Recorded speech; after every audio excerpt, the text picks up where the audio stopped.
बिस्मिल्लाहिर्रहमानिर्रहीम, अस्सलाम वालेकुम। कल नैब ऑफिस के बाहर लाहौर में जो कुछ हुआ उस पर हम बात कर चुके हैं। मरियम सफदर साहिबा की प्रेस कॉन्फ्रेंस में भी बात कर चुके हैं। इस वीडियो में हम उस सवाल पर बात करेंगे जो सबके जहनों में है कि मरियम सफदर साहिबा की खामोशी वो मुकम्मल तौर पर टूट चुकी है। क्या अब वो इसी तरह बोलती रहेंगी, इसी तरह प्रेस कॉन्फ्रेंसेस करती रहेंगी, या ये जो उनकी खामोशी थोड़ी ख़त्म हुई ये सिर्फ एक दिन के लिए थी। लेकिन उससे पहले दो चीज़ों की तरफ आपकी तवज्जो दिलाना चाहता हूँ। जब हम ये कहते हैं कि मरियम साहिबा के ग्रुप और शहबाज शरीफ साहब के ग्रुप के दरमियान ना सिर्फ दोनों के ग्रुप्स के दरमियान इख्तलाफात हैं, बल्कि दोनों चचा और भतीजी के अपने दरमियान भी इख्तलाफात हैं। उसकी अगर आप 3 मिसालें देख लें, 3-4 जल्दी आपको मैं गिनवा देता हूँ। कल आपने देखा कि शहबाज शरीफ साहब उस प्रेस कॉन्फ्रेंस में नहीं बैठे जिसमें मरियम साहिबा ने ये प्रेस कॉन्फ्रेंस की, और इस पर शाहजेब खानजादा साहब के प्रोग्राम में राना सनौला साहब से पूछा गया तो आएँ बाएँ शाएँ करते रहे। अगर आप वो क्लिप देखेंगे तो उनकी ज़बान साथ ही नहीं दे रही थी, कभी वो क्या कह रहे थे कभी क्या कह रहे थे। फिर दूसरी बात यह है कि उनसे पूछा, ये शाहजेब खानजादा साहब ने बड़ा वैलिड सवाल था कि राना साहब, जब आप लोग ये कह रहे हैं कि मरियम नवाज़ साहिबा पर कातलाना हमला हुआ है, जब भतीजी पर कातलाना हमला हो तो क्या चचा को प्रेस कॉन्फ्रेंस नहीं करनी चाहिए? क्या चचा को मीडिया से बात नहीं करनी चाहिए? दूसरा पॉइंट अब ये देखें कि शहबाज शरीफ साहब ने दूसरा पॉइंट बल्कि ये है कि शहबाज शरीफ साहब के कैंप के जो लोग हैं, जो उनके ग्रुप के लोग हैं, वो उस प्रेस कॉन्फ्रेंस में मौजूद नहीं थे, मरियम साहिबा के साथ नहीं बैठे थे। उसमें टोटल मरियम साहिबा के ग्रुप के लोग बैठे थे, जिसमें शातिका नबासी थे, परवेज़ रशीद थे, मोहम्मद ज़ुबैर साहब थे, तलाल चौधरी साहब थे, दानियाल अजीज़ साहब थे, अज़मा बुखारी साहिबा थी, और साथ हिना परवेज़ भट्ट साहिबा थी। तो ये उनके अपने ग्रुप के लोग बैठे थे।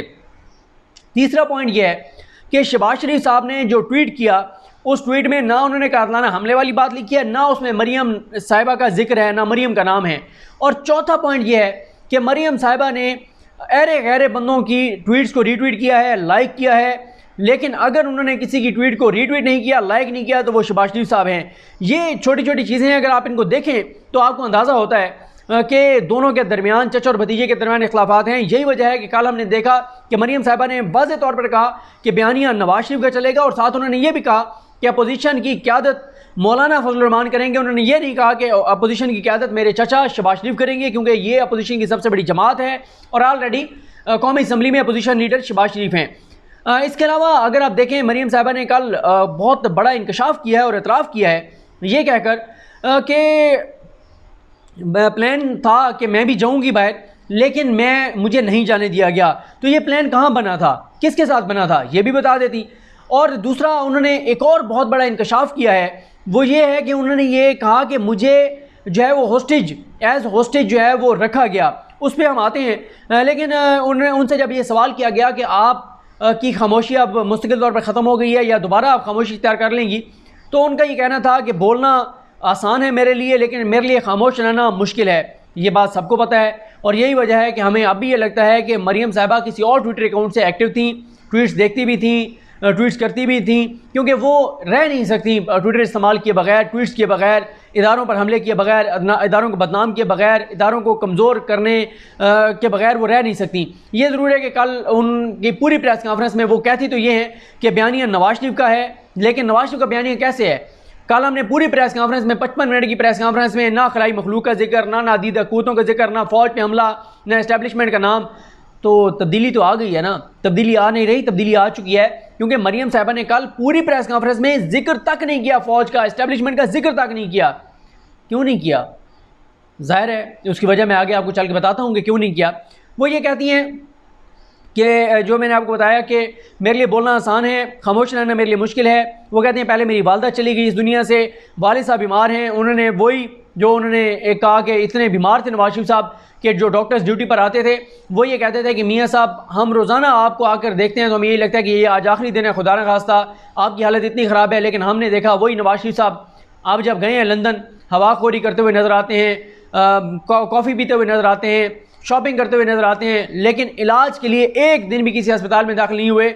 जिनके बारे में मरियम साहिबा ये कह रही हैं कि वो इतने बीमार थे कि डॉक्टर्स के मुताबिक उनका हर दिन डॉक्टर्स को लगता था कि ये उनका खुदा न खास्ता उनकी ज़िंदगी का आखिरी दिन है। वो ये कहती हैं कि मुझे एज ए होस्टेज रखा गया। काश वो सच बोल देती, वो बता देती कि एज होस्टेज रखा नहीं गया, हुकूमत ने नहीं रखा, एज होस्टेज रखवाया गया है। ये आप अगर याद करें, मेरी एक बहुत पुरानी वीडियो है जिसमें मैंने ये कहा था कि मरीम नवाज साहिबा को उनके वालिद नवाज शरीफ साहब गिरवी रखवा कर गए हैं। जो शहबाज शरीफ साहब ने मामला तय किए थे मुख्तदर हलकों के साथ, उसमें यही था कि मरीम साहिबा यहाँ पर दो तरह की उसमें हैं, अभी कंफर्म नहीं है, ये साल बाद ये चीज़ें सामने आती हैं, जब कोई खिताब लिखता है या जब कोई इंटरव्यू देता है तब ये बातें सामने आती हैं। दो इम्कानात हैं। एक इम्कान ये है कि तय यही हुआ था कि मरीम साहिबा भी चली जाएंगी, और कुछ लोग कहते हैं कि उसके बाद इमरान खान साहब बहुत बरहम हो गए थे, बहुत गुस्से में आ गए थे नवाज शरीफ को जिस तरह से भेजा गया, इस वजह से, और फिर इमरान खान डट गए कि अब मैं मरीम को किसी तौर पे नहीं जाने दूंगा। कहा जाता है कि एक तो ये पहलू है, कहा जाता है कि इस वजह से मरीम साहिबा नहीं जा सकी थी।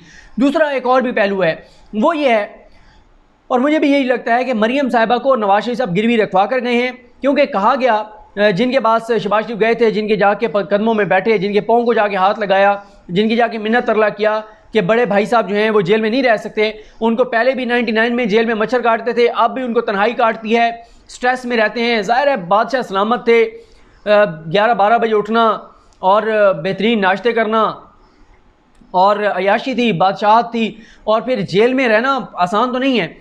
और फिर हर महीने जो है, हर महीने 1.5 महीने बाद लंदन के चक्कर लगते थे। दुनिया में नवाज शरीफ साहब कहीं का भी विज़िट करते थे, वापसी उनकी लंदन से होती थी, ज़ाहिर है वहाँ पे घर है। उसके बाद ये देखें कि मेरा जो अपना ख्याल है कि उन्होंने ये कहा होगा कि नवाज शरीफ पर हम एतबार नहीं कर सकते, ये बाहर जाके पाकिस्तान के खिलाफ बयान देंगे। जिस तरह इन्होंने पाकिस्तान में रहते हुए डॉन लीग्स 1 किया, डॉन लीग्स 2 किया, डॉन लीग्स 1 में इन्होंने फ़ौज के खिलाफ बयान दिए, 2 में इन्होंने यहाँ तक कह दिया कि मुंबई अटैक्स में पाकिस्तान मुलविस था। तो ये कहा गया होगा इदारों की जानिब से कि भाई हम इस शख्स पर कैसे एतमाद कर लें।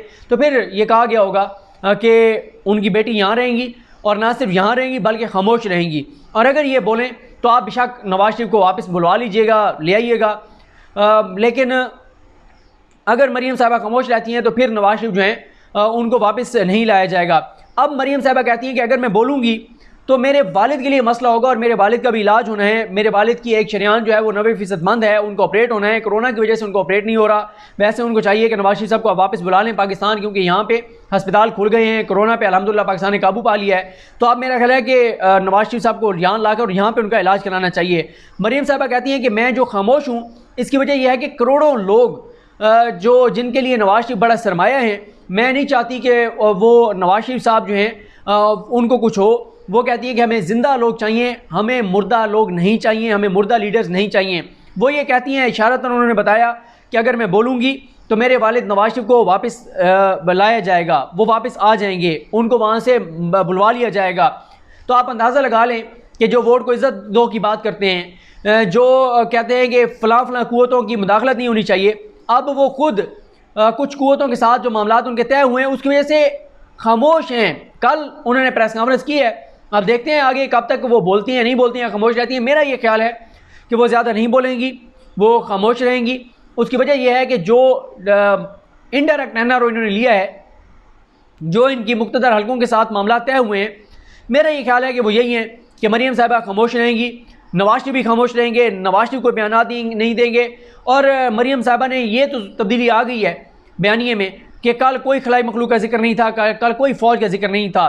तो अब अच्छा, फिर राना सनाउल्लाह साहब से पूछा गया, शाहज़ेब खानज़ादा साहब के प्रोग्राम में, कि राना साहब बताएं कि मरीम की ये जो खामोशी है ये अब दोबारा खामोश हो जाएंगी या बोलेंगी।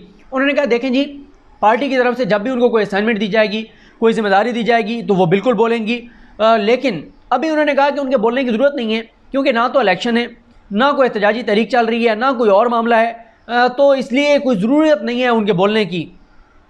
तो राना सनाउल्लाह साहब ने भी एक तरह से इशारतन यही बात की कि मरीम साहिबा जो हैं वो उस तरह से एक्टिव नहीं होंगी, और एक्टिव ना होने की वजह वही है जो मैं आपको बता चुका हूँ, जो बाबर रहमान साहब भी बता चुके हैं अब्बास शबीर साहब के साथ समर टीवी पर इंटरव्यू में, कि जब मौलाना फजल रहमान आए थे तो पीपल्स पार्टी और नून लीग दोनों ने इनडायरेक्ट एनआरओ ले लिया था, और इनडायरेक्ट एनआरओ यही था कि नवाज शरीफ साहब लंदन चले गए।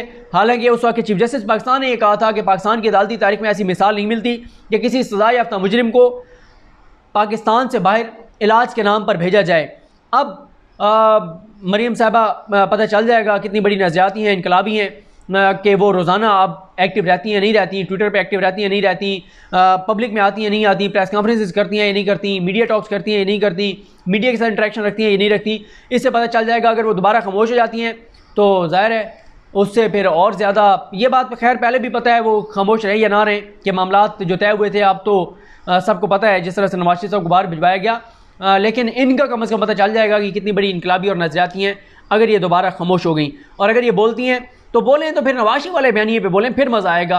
खलाई मखलूक ये कर देंगे वो कर देंगे, जजेस अदालत सुप्रीम कोर्ट हमले ये वो, गरज बरस चमक वही चीज़ें करें। ये क्या कि सिर्फ इमरान खान के पीछे लगी हुई हैं। वो इमरान खान को कहते थे कि इमरान खान से तो हमारा मुकाबला ही नहीं है, हमारा तो मुकाबला उस सिलेक्टर से है जो इसने इमरान खान को सिलेक्ट किया है। और अब हाय उस सिलेक्टर का नाम तक नहीं था कल प्रेस कॉन्फ्रेंस में। खैर देखते हैं आने वाले दिनों में क्या होता है। कुछ देर बाद उस्मान बुज़ार साहब में भी नैब के सामने पेश होना है, वो भी देखते हैं क्या डेवलपमेंट सामने आती है। मुझे अपनी दुआ में याद रखें। अल करीम हम सब कामी नासरू। अल्लाह हाफ़िज़।